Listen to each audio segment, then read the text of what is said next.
Bom, este é o nosso primeiro vídeo sobre a disciplina Manejo Integrado de Plantas Daninhas.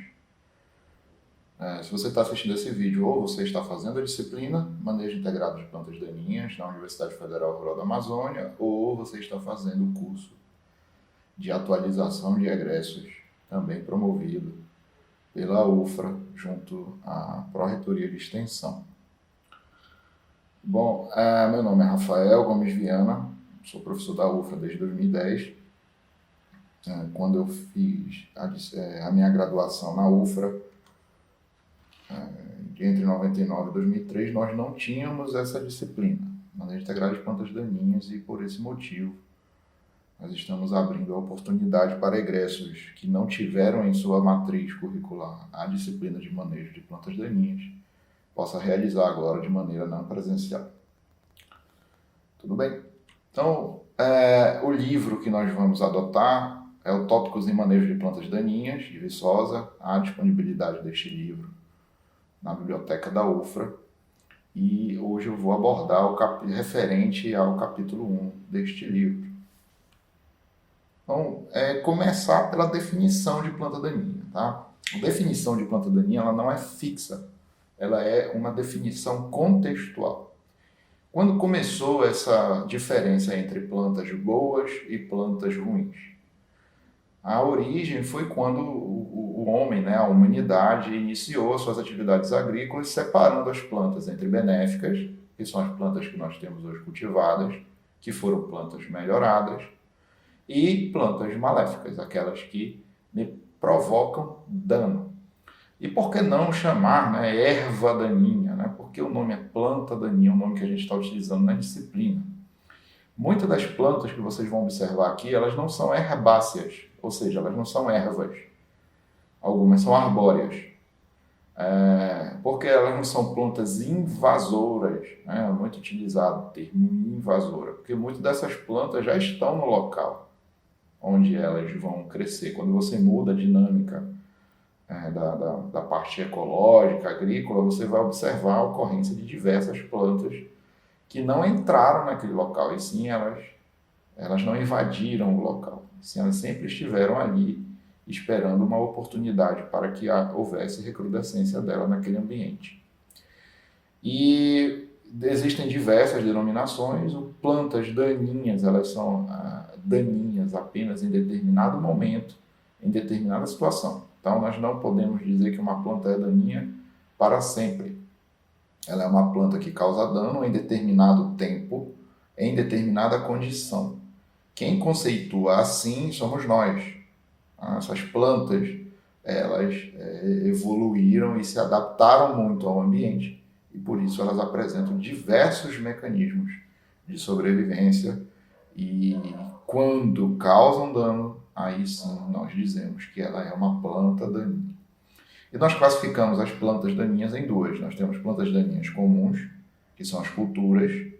Então, o milho é uma planta cultivada, mas ele pode ser uma planta daninha em determinado local, em determinado tempo. Tá? A soja é uma planta cultura que pode pode provocar dano em determinado tempo, em determinado local. E nós temos as plantas daninhas de fato verdadeiras, que são aquelas que apresentam características especiais diferentes das culturas. São plantas não melhoradas. Elas estão no ambiente porque são as mais adaptadas a essa situação. São plantas que possuem dormência, não são melhoradas geneticamente, apresentam uma rusticidade muito grande, uma grande habilidade de produzir muitos propágulos, com fácil disseminação e germinação desuniforme. Nós vamos falar sobre cada ponto desse à frente. Então, aqui onde está a planta daninha, onde estão as plantas daninhas. Então, isso aqui é um pasto degradado pela ocorrência de plantas daninhas. Então, aqui nós temos uma infinidade de plantas que provocam dano a quem? Provocam dano principalmente à pastagem, fazendo com que a pastagem tenha uma menor oferta de folha para o animal, que seria aí, no caso, o ruminante. Então nós temos aí, por exemplo, no Embrapa nós temos 135 milhões de hectares de pastagens degradadas que podem ser recuperadas e se tornar desta maneira, onde nós temos apenas 33 milhões de hectares de pastagem sem a ocorrência de plantas daninhas. São pastagens que não são degradadas. Aqui também nós temos a ocorrência de plantas daninhas na cultura da mandioca, sem controle de planta daninha, aqui com controle de planta daninha. Então, a gente observa aqui que as plantas que ocorrem aqui na cultura da mandioca, não sendo a mandioca, elas estão provocando dano, certo? Que dano? Está retirando daqui nutrientes, está retirando água, está provocando sombra e está deixando a cultura com menos acesso a recursos. E aqui nós temos duas plantas cultivadas, temos soja e temos milho, né? Que o cultivo é de soja, mas a planta daninha que está aqui no momento é milho. Planta daninha, milho da última cultura, são sementes, grãos que germinaram aqui no meio do cultivo de soja, e isso me provoca dano. O milho, nesta situação de tempo, nesse contexto, ela é uma planta daninha. Assim como a soja também, veja bem aqui, vagens que não foram colhidas depois que a colheitadeira passou por aqui, que podem germinar e ser uma planta daninha da cultura do milho, por exemplo. A soja ser uma planta daninha do milho. A gente chama ou de planta guaxa ou tiguera. Aqui nós temos plantas daninhas, de fato verdadeiras. Aqui foi feita a colheita. E aqui nós temos plantas daninhas. Essas sim, verdadeiras em pós-emergência. Nós temos diversas situações onde as plantas daninhas verdadeiras estão provocando dano. Aqui é um canteiro de cebolinha. Isso aqui é um reservatório de água com hidrelétrica. Aqui um plantio de milho, e aqui nós temos um plantio de milho infestado com corda de viola, e aqui nós temos uma planta parasita. Nós podemos dizer que as plantas daninhas elas podem causar prejuízos diretos e indiretos. O principal prejuízo direto que a planta daninha causa é justamente competir com a cultura e fazer com que a cultura produza menos, certo? Então, aqui nós temos o caso do milho, capinado produzindo 7 toneladas e 200 e não capinado, que se encapina 5 toneladas. Então essa diferença aqui, o preço da saca agora, nesse ano de 2021, está bem elevado. Então nós temos aí o preço chegou aí R$ 92, a diferença entre sem capina e capina chega a quase R$ 3.000 de diferença. Essa diferença de R$ 3.000 é bastante coisa, se a gente for observar uma área grande.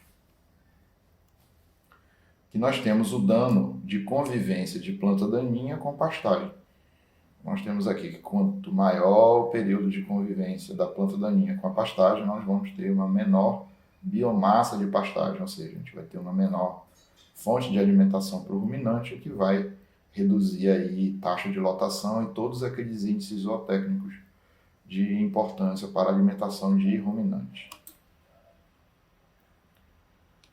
Então, o prejuízo de dano econômico, por exemplo, nós temos aqui um canteiro de cebolinha, onde a gente não observa mais a cebolinha. Aqui é a mandioca, onde vai interferir justamente em fatores produtivos. Eu vou ter menos retorno, vou ter menor quantidade de planta, menor produção, e com isso eu vou ter menor ganho econômico. Outros prejuízos diretos está associado à característica de alguma parte da planta. Aqui no caso nós temos o carrapicho, né? Tem várias plantas que produzem acúleos para disseminação de suas sementes. Nós temos o caso aqui do carrapicho que interfere na produção de feno, na produção de silagem também. Então isso vai interferir na alimentação do animal, depois o animal vai comer um alimento com espinho, e isso vai reduzir o pastejo, vai reduzir a alimentação. Essas sementes podem ficar aderidas à lã do animal, isso dificulta a retirada da lã, fica enovelado.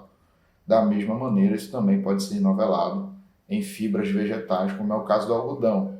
No caso aí a principal planta daninha que provoca dano em algodão, nesse enovelamento da semente no capulho aqui, é a picão preto, que é a Binispilosa, que é essa planta aqui. Tá? Outro prejuízo direto muito comum é a contaminação de semente. A gente tem a contaminação de sementes, as sementes diferentes de grãos. Nas sementes nós vendemos a semente, nós produzimos sementes para que a gente disponibilize um embrião vivo, para que a semente possa produzir uma planta, diferente de grão, né? Que eu tenho grão de arroz, né? Tem um arroz normal aqui, o grão já sem palha, lema e sem o embrião, né? O que nós queremos é esse arroz aqui. Nós não queremos arroz preto, nós não queremos arroz vermelho misturado com arroz normal. Então, o que acontece? Se eu adquiro semente de arroz branco, eu quero que as sementes sejam de arroz branco, eu não quero que tenha arroz vermelho ali. Então, a contaminação de semente pode, por semente de outros tipos de arroz ou plantas daninhas, podem provocar não certificação de semente. E isso vai te causar um prejuízo muito grande, né? 1 quilo de semente vale muito mais do que 1 quilo de grão, certo? Então, se você faz produção de semente e de repente há contaminação, você pode não receber a certificação de semente, não vender mais como semente, vai ter que vender como grão e o prejuízo é muito grande, é absurdo. Aqui eu tenho um exemplo, né, de contaminação de semente muito comum em semente de pastagem braquiária, onde a colheita dessas sementes são recentemente domesticadas, tá? Então elas ainda têm a característica de deiscência, ou seja, ela só dispersa a semente quando a semente está no ponto de maturação fisiológica, ou seja, já está no ponto de colheita. O ponto de colheita dessa semente vai ser quando a planta dispersar a semente no ambiente, ou seja, quando a semente for jogada ao chão. Então a colheita da semente dessas plantas é feita no chão. Tá? Então tem uma probabilidade muito grande de vir sementes de plantas daninhas, como vocês vão observar no vídeo sobre a colheita de sementes. Aqui nós temos a colheita manual, mas tem também colheita feita por máquina. Aqui vocês vão observar um vídeo sobre a colheita, né, mecânica. Vocês vão observar que as plantas, né, de pastagem, elas são arruadas, ou seja, elas são derrubadas, formam fileiras e posteriormente elas são colhidas com máquinas que vão fazer aí a separação. Então, nesse processo aí, tem bastante contaminante, como nós podemos observar aqui.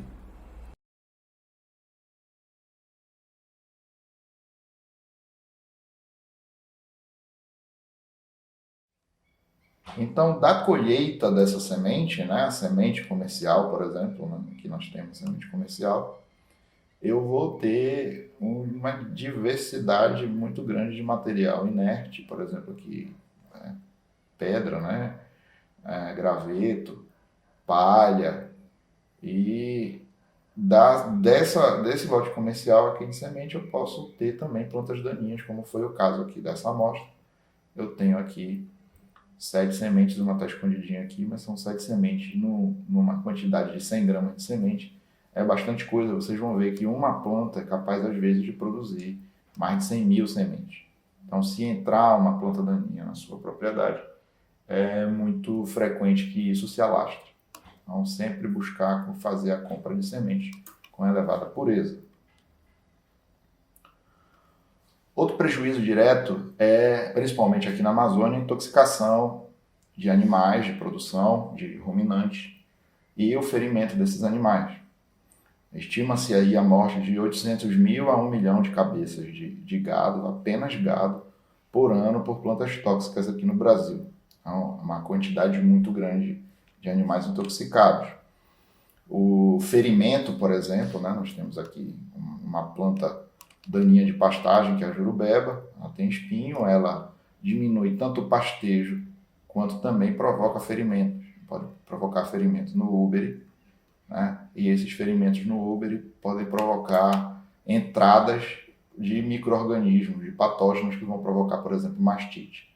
Tá? Uma outra questão é o ferimento da parte reprodutora masculina, o que pode prejudicar a reprodução animal. E aqui nós temos, que a exemplo, né, o nosso grupo de WhatsApp, inclusive essa foto aqui foi feita por uma estudante da UFRA, da zootecnia, e a asclépias é bastante frequente na UFRA. É uma planta muito bonita, então num jardim a asclépias ela é uma planta benéfica, né? Já em pastagem ela é uma planta daninha, né? E aqui eu tenho a palicúria, que é a planta tóxica, mais tóxica que nós temos aí, a presença na Amazônia para ruminantes. Aqui nós temos alguns sintomas de intoxicação animal, pode ser hemorragia. Hemorragia geralmente é muito frequente quando o animal se alimenta de samambaia, por exemplo, pterídeo. Então sempre que você derruba uma área, tem uma ocorrência muito grande de plantas de pterídeo, que são as samambaias, que são adaptadas a solo ácido e causam hemorragia nos animais. Temos algumas plantas que causam fotossensibilização, a exemplo da lantana, câmara, a própria asclépias provoca fotossensibilização, e isso acaba provocando danos no couro do animal.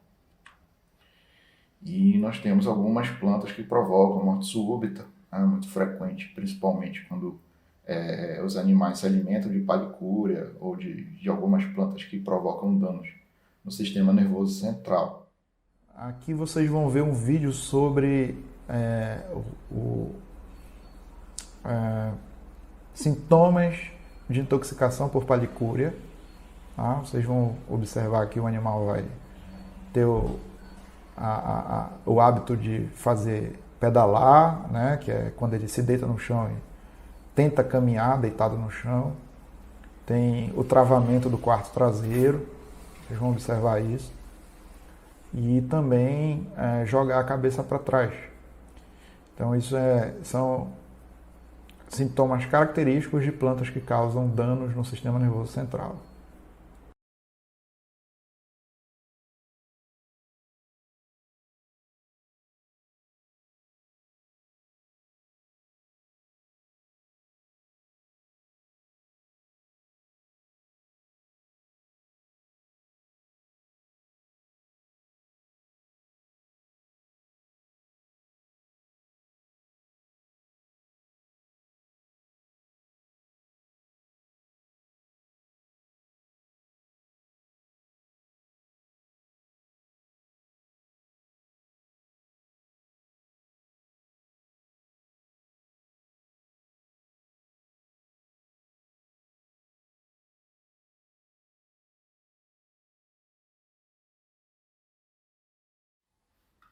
Outro prejuízo direto muito frequente é a redução do valor da terra. Então, sempre que você vai comprar ou vender uma propriedade, um aspecto principal na valoração da terra é se a pastagem está degradada, se a área é muito florestada, a espécie de planta que tem ali. Por exemplo, se eu for plantar feijão e eu vou fazer colheita, arruação manual, por exemplo, e a área estiver infestada com plantas de espinho, como o picão preto, eu vou ter um problema, né? Porque o picão preto é uma planta que tem muito acúleo, muito espinho, e isso vai te provocar dano na colheita manual. Se eu vou produzir milho e na área tem muita corda de viola, eu também vou ter problemas de controle, então isso reduz o valor da terra. Aí você pode trabalhar das duas maneiras. Se você está vendendo, você pode negociar o controle das plantas ou então apresentar a área para a venda já feito controle, como foi feito aqui, a exemplo, isso aqui é uma imagem da agroquima, da mesma área de pastagem antes e depois do controle de planta daninha. Então aqui eu tenho uma terra com valor agregado muito maior do que essa aqui. Se eu vender uma área degradada, eu vou vender por um preço menor. Isso serve para quem está comprando como poder de barganha. Eu não vou pagar esse valor no hectare porque a tua área está infestada, está degradada. E isso também representa que a área está com uma baixa fertilidade. É uma área que tem que fazer controle. Outro prejuízo indireto é que as plantas daninhas podem ser hospedeiras alternativas de doenças. A exemplo do mosaico do feijoeiro, onde a doença em si ela é transmitida por um inseto, que é a Bemisa tabaci. Aí ela pica a sida aqui, a guanchuma, que está contaminada, e depois vai picar lá o feijoeiro e faz a transmissão, certo? Então, se você quiser controlar o mosaico do feijoeiro, você tem que comprar herbicida para controle das plantas dos hospedeiros alternativos e comprar inseticida para controle de Bemisa tabaci. Outro hospedeiro alternativo é a soja. Na soja, né, nós temos aqui a ocorrência aqui no Pará de soja louca 2, que é causado, né, agente causal já foi descoberto aí pela Embrapa, que é uma felencóide, é um fitonematóide de parte aérea, onde a própria soja pode ser o hospedeiro alternativo, ou seja, no período de vazio sanitário, né, nós não podemos ter soja no campo. Por quê? Por causa da ferrugem asiática. E ela, além disso, agora pode ser hospedeira alternativa também desse nematóide de parte aérea. Outro prejuízo aqui em soja é a ferrugem asiática da soja, a Phacopsora pachyrizi, que uma das maneiras de evitar a contaminação é fazer o vazio sanitário, já que a Phacopsora é um fungo biotrófico, ou seja, ele precisa de um hospedeiro vivo para terminar o ciclo. Com o período de vazio é uma medida legislativa para evitar a fonte de inóculo, né? Então, o que acontece é que no período de vazio, se você tiver ocorrência, por exemplo, de Vigna unguiculata, que seria feijão calpi, ou puerária, que é muito utilizado para adubação verde, essas plantas podem ser hospedeiras alternativas e fazer com que o ciclo da fonte de inóculo da doença, que é a ferrugem asiática, não se encerre. Então essas plantas, no caso, são hospedeiras alternativas, são plantas daninhas, sim, da cultura da soja, mesmo que não convivendo no mesmo período. Outro prejuízo indireto é danos à colheita, né? Então, temos aqui a corda de viola, que é uma planta que concorre com o milho, tanto por luz, né, o prejuízo direto é a competição por luz, e o indireto é porque dificulta a colheita, né? Você não pode, isso aqui é uma lavoura de milho, e aqui eu não posso entrar com uma máquina colheitadeira dessa, porque vai embuchar a máquina. Outro prejuízo indireto muito comum em área urbana é que a ocorrência de plantas daninhas podem ser abrigo para animais peçonhentos ou vetores de doenças humanas e de animais de produção. Aqui, nós temos aqui um fruto de jurubeba, essa aqui é uma jurubeba. Aonde tem jurubeba tem muita ocorrência de morcegos, que são morcegos herbívoros, né? Alguns deles não causam dano a animais de produção, mas aonde ocorrem também esses morcegos, ocorrem morcegos hematófagos que podem transmitir doenças a bovinos. Então, a ocorrência de jurubeba na sua área vai provocar também um abrigo a esses animais. Uma outra questão é de áreas de rodagem, né? Tanto de ferrovia quanto de rodovia.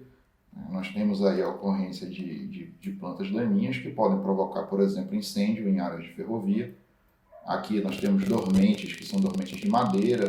Se esses dormentes pegarem fogo, eles vão ficando fofos e o trilho pode sair do lugar e pode provocar acidente de descarrilhamento de trem. Ou então as plantas impedem a visão ampla do maquinista, prejudicando a parada por frenagem, caso haja algum transeunte aqui. Isso aqui é uma área urbana e tem uma ocorrência muito grande aqui de plantas. Outra coisa muito frequente, né, é as plantas daninhas invadirem a passagem de pedestres, né? Isso dificulta também a visualização, aqui uma faixa de pedestre, né? Se tiver uma pessoa aqui, o motorista vai ficar com a visão prejudicada tanto pela sinalização quanto pela presença da pessoa. Outra questão é que a ocorrência de plantas daninhas em canais tanto de irrigação quanto de drenagem, a ocorrência dessas plantas, podem provocar a obstrução. Isso aqui é de uma área urbana. Essa obstrução vai provocar aí, alagamentos. Né? Isso é muito frequente em Belém, onde nós temos os nossos igarapés que passam pela cidade, tem uma quantidade de nutrientes muito grande e faz com que haja o crescimento de muitas plantas, aumentando ainda mais a matéria orgânica do local e fazendo com que haja obstrução e transbordo desse volume de água aí por alagamento. Em refinarias e linhas de transmissão, as plantas daninhas podem provocar incêndio. Tá? Então, na legislação vigente, abaixo das linhas de transmissão não podem ter vegetação muito alta, elevada, porque isso pode provocar incêndio e pode ser também um movimento atrativo a elementos que possam provocar incêndio, como por exemplo raios. Tá? Então nós temos aqui um oleoduto, tá? A vegetação aqui não pode ser grande e essa vegetação tem que ser combatida, compelida para que não haja fonte de ignição de incêndio. Essa aqui é muito frequente em áreas de reservatório de água hidrelétrica, que é a ocorrência de planta aquática. Tá? Essas plantas aquáticas elas reduzem a viabilidade de energia, de produção de energia, porque elas aumentam a evapotranspiração da água aqui, né? Aumentam a evaporação de água provocada pelo uso da própria planta aquática e usinas hidrelétricas dependem de armazenamento de água, então qualquer perda de água que haja no reservatório, estou perdendo movimento hidráulico para a produção de energia. A outra questão é que em áreas onde tem uma quantidade muito grande de plantas aquáticas, impede a navegação e a pesca. E isso também impede a entrada de luz na água, e o impedimento da entrada de luz na água vai fazer com que haja uma menor oxigenação de água. Menor oxigenação de água vai provocar, então, uma eutrofização. Né? Baixando o oxigênio, baixa também a possibilidade de sobrevivência de peixes, de organismos aquáticos, e começa a ter uma proliferação aí de micro-organismos anaeróbicos, e isso faz com que haja um consumo praticamente completo de oxigênio. E aqui nós temos uma visão aérea aqui dos lagos que abastecem Belém de água. Aqui eu tenho o lago da Água Preta e o Lago Bolonha, o sul de Bolonha. Quem corre ali pela Mata do Utinga e tal, quem caminha por ali, pode observar que tudo isso aqui, tudo isso mais verde, mais escuro aqui, isso daqui é planta aquática. Tá? E a ocorrência dessa planta aquática aqui é prejudicial por quê? Porque nós tiramos água daqui para abastecer Belém. Né? Água potável, água tratada. E como isso é um reservatório, essas plantas aqui, elas dificultam tanto a sucção de água, tá? E quanto a questão de reserva de água. Né? Essa água é evaporada e o reservatório diminui de água com uma velocidade maior. Então seria exemplo, né? Aqui seria um reservatório com planta aquática, aqui outro sem planta aquática. Um reservatório que tem a planta aquática, ele vai evapotranspirar mais, vai reduzir a quantidade de água muito mais rápido do que um reservatório onde não tem a planta aquática. Bom, gente, o que nós aprendemos até aqui na aula 1.1? Que a definição de planta daninha ela é contextual. Você não pode determinar que uma planta é daninha, que ela provoca dano para sempre.